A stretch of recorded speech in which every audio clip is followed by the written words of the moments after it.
Hello friends, so let's discuss some of the important questions of the third week of embryonic development. So the first question, which germ layers are present at the end of the third week of embryonic development? So these are the options. So let's discuss the answer.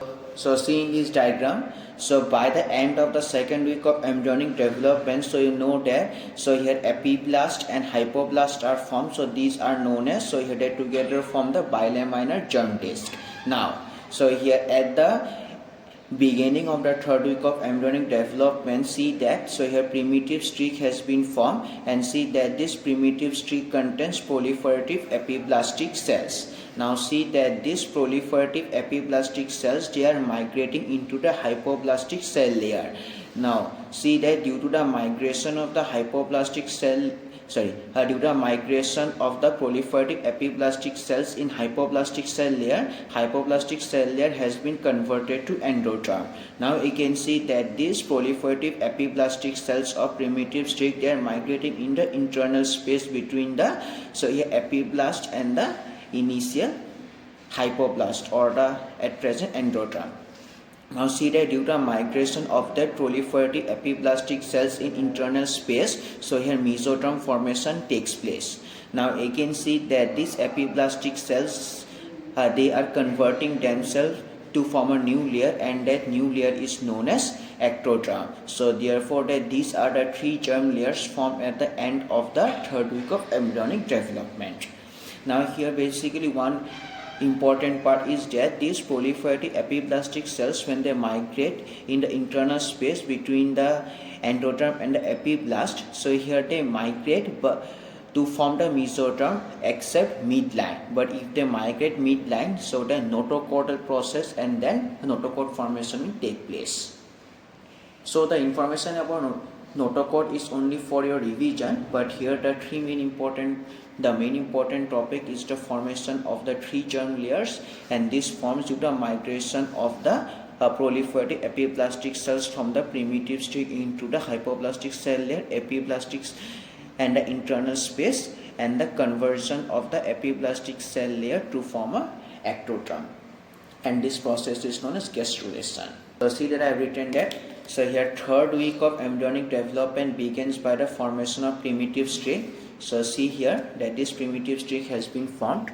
Now here and again see that this primitive streak contains proliferative epiblastic cells, and these proliferative epiblastic cells migrate into the hypoblastic cell layer through the primitive node, and these proliferative cells replace hypoblastic cells to form endoderm. Now again proliferative epiblastic cells migrate into internal space between epiblast and endoderm except in the midline portion of internal space, and those proliferative cells form mesoderm. See, mesoderm. Now proliferative epiblastic cells convert epiblastic cell layer into a layer called ectoderm. And in this way, so here third week of embryonic development comes to end. So therefore you can see that, so therefore very important part that I have written that the three germ layers formed at the end of the third week of embryonic development are ectoderm, mesoderm, endoderm. So therefore option is D. So in this case the correct answer is option D, because ectoderm, mesoderm and endoderm, so here form at the end of the third week of embryonic development. So now let's discuss about the second question. So here which process establishes the three definitive germ layers? So this is actually a revision of the previous question. So during the revision of the third week of embryo development, I taught you that, so here proliferative epiblastic cells, so here that they migrate into hypoblastic cell layer and internal space, and also that these epiblastic cells convert themselves to form ectoderm. So therefore that three germ layers form ectoderm, mesoderm and endoderm, and the process of the formation of these three germ cells is known as gastrulation. So see that I written that formation of ectoderm, intraembryonic, mesoderm and endoderm is known as, so here gastrulation. So therefore the answer of the second question is gastrulation. So see in revision also that same portion, by the end of the third week embryo development, three germ layers form, which are ectoderm, mesoderm and endoderm. The process of formation of these three germ layers is known as gastrulation. So therefore the correct answer is option B. So therefore the correct answer is option B. So here gastrulation process establishes the three definitive germ layers. Now let's discuss about our third question also. The first indication of gastrulation on the embryo is first, that is formation of the primitive string, B, formation of notochord, C, formation of neural plate, D, formation of extraembryonic mesoderm, and E, formation of tertiary chorionic vein. So again see the gastrulation process, because the formation of three germ layers, ectoderm, mesoderm, endoderm is the, so here leads the process called gastrulation. So see, so here gastrulation process, that means formation of endoderm, mesoderm and ectoderm must be done. But before the, so here process of gastrulation, you can see that here that is primitive streak has been formed, and through the a primitive node, that is proliferative epiplastic cells migrate. So first of all primitive streak has been formed, and then from that primitive streak you can see that the three germ layers from ectoderm, mesoderm, endoderm. So gastrulation is completed. So therefore formation of primitive streak is the indication, first indication of gastrulation. So here see that formation of primitive streak done first, and then migration of proliferative epiplastic cells through the primitive streak, and conversion of epiplastic cell layer done, and finally the three germ layers have been formed. So therefore gastrulation is done. So therefore in this case the correct answer is option A. So see, so therefore that is the first indication of gastrulation on the embryo is, so therefore the correct answer is option A, formation of the primitive streak. The next question, so here the epiblast capable of forming which of the following germ layers? So again option A, ectoderm only, option B, ectoderm and mesoderm only, and option C, ectoderm and endoderm only, and option D, ectoderm, mesoderm and endoderm, and option E, mesoderm and endoderm only. So once again see this diagram. So here from the primitive state, so here these proliferative epiplastic cells are there. So in this primitive state proliferative epiplastic cells are there, and from this primitive state proliferative epiplastic cells first migrate into hypoplastic cell layer and the internal space, and they convert themselves. So therefore you can notice that all the three germ layers, ectoderm, mesoderm and endoderm, are formed from the epiplastic. So friends, I'm so sorry for the noise, so please ignore that. So once again I'm going to repeat the portion. So see that, so here that is so here proliferative epiplastic cells migrate into the hypoplastic cell layer and in the internal space, and this proliferative epiplastic cells convert themselves into ectoderm. So therefore all the three germ layers, ectoderm, mesoderm and endoderm, so here they are formed from the epiplastic cells. So therefore that I written there. So here proliferative epiplastic cells migrate into the hypoplastic cell layer to form endoderm, and also in the internal space to form mesoderm, and finally converted themselves to form ectoderm. So therefore the correct answer is option D. So therefore, so here the epiplastic cell capable of forming which of the following germ layers? Option D, ectoderm, mesoderm and endoderm, all the three. So see the next question, during development the notochordal process. So here, so option A, so here arises from involuting endodermal cells access from the prochordal plate to the primitive node, and C, so here involved in the induction of the primitive gut, and D becomes the appendicular skeleton. Again, so here, so for the formation of notochord also same. So here primitive streak form which contains proliferative epiplastic cells. Now see that from this primitive streak, that is proliferative cells, so here migrate in the internal space between the epiblast and hypoblast, and these proliferative epiplastic cells form a process exactly in the midline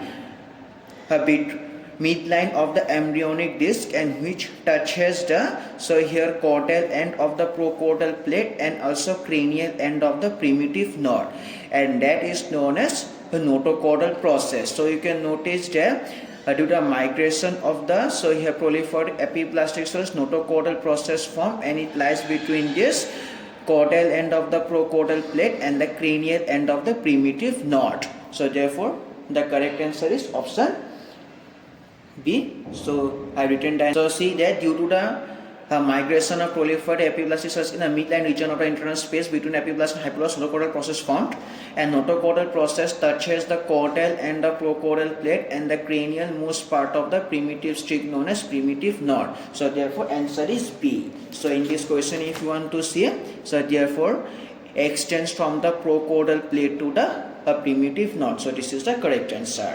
So now let's see the next question. In the third week of human embryo development, which of the events take place? So A, the amnion appears, and B, a bilaminar germ disc form. The body moves ventrally and joins with the yolk sac stalk to form the umbilical cord. And number D, the neural plate induced by the notochordal process and associated mesoderm. And E, the utero-placental circulation established. So here that if you want to know the correct answer, you can also do the answer of this question by eliminating the other options.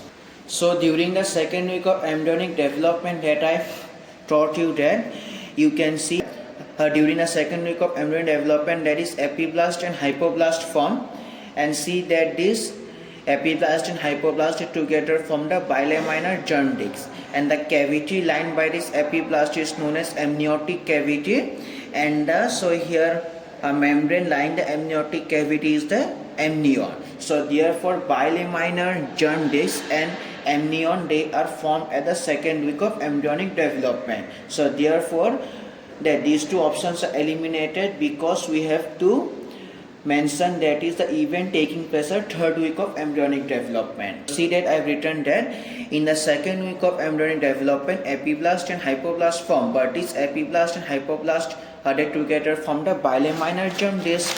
So therefore option B is eliminated, and again the cavity lined by the epiblastic cells called the amniotic cell. The membrane of the embryonic sac is known as amnion, so therefore option A is also eliminated.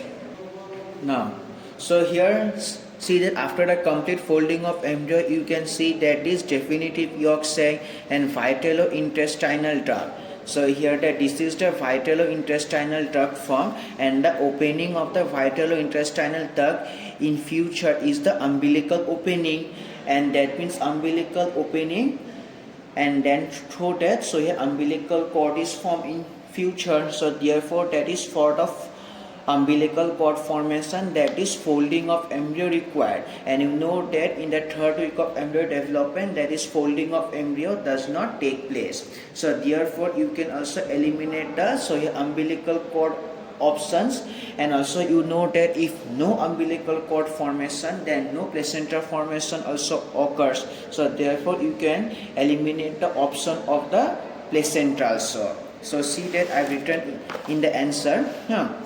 So see that for the formation of umbilical cord, so here folding of embryo must be done, as this folding of embryo leads to formation of vitalo-intestinal duct, and the opening of vitalo-intestinal duct made, and that opening is known as umbilical opening, and later umbilical cord is formed.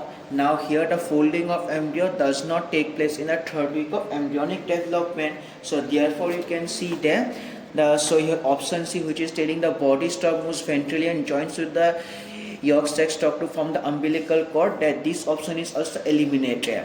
And as I already mentioned, no umbilical cord, no placenta formation, option E is also eliminated. See, that is no umbilical cord formation, no placenta, so therefore option E is also eliminated. Again you can see that, so here during the third week of embryo development, notochord formation occurs. So once again, so as I have already mentioned that, so here in the third week of embryo development, so here notochord formation occurs. Now here you see that, so here the portion of ectoderm lying above the notochord, so here gets converted to neural plate, and from this neural plate later, so here neural tube formation occurs. So that I have written that, so here notochordal process, as you know that it is formed in the third week of embryo development, later it is converted to notochord, and the ectoderm lying over the notochord becomes neural plate, and this happens in third week of embryonic development. So therefore the correct answer is option D. So see here, so once again that is a neural plate induced by the notochordal process and associated membrane. So therefore a neural plate is formed, and also so here notochord, and you also know that so here mesoderm around the notochord divided on the basis of the notochord, because parallel mesoderm, a lateral plate mesoderm, and intermediate mesoderm. That's all. Thank you.